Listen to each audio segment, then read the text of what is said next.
2016 সালে বাংলাদেশকে সবচেয়ে নাড়িয়ে দেওয়ার ঘটনা গুলশানে জঙ্গি হামলা। 1 জুলাই গুলশানের হোলি আর্টিজান রেস্তোরাঁয় সেই হামলা সারা বিশ্বের নজর ঘুরিয়ে দিয়েছিল বাংলাদেশের দিকে।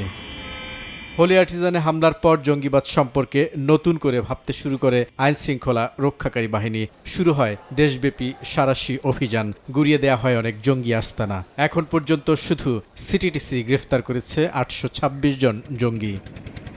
বর্তমানে বড় হামলার সক্ষমতা না থাকলেও জঙ্গি সংগঠনগুলো নতুন করে সদস্য সংগ্রহের চেষ্টা চালিয়ে যাচ্ছে। তাদের দাওয়াতি কার্যক্রম চলছে সাইবার স্পেসে, যা বড় চ্যালেঞ্জের জায়গা আইনশৃঙ্খলা রক্ষাকারী বাহিনীর জন্য।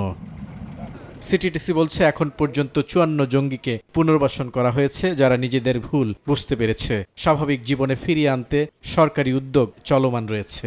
নিত্য নতুন তারা অ্যাপস ব্যবহার করতেছে এবং সেই অ্যাপসের ফিচার এমন যে কোনো রেকর্ড আমরা পাই না, বাট তারপরও অনেক ক্ষেত্রেই আমরা পেনিট্রেট করতে পারছি এবং এটা আমাদের সেই সাইবার সক্ষমতা, আমাদের ম্যানুয়াল ইন্টেলিজেন্স সব কিছু মিলেই আমরা আসলে এই জঙ্গিদের পিছনে কাজ করছি। নগদের কাছে সব গ্রাহকই প্রিয়, তাই তো সারা দেশে ক্যাশ আউট চার্জ সবচেয়ে কম।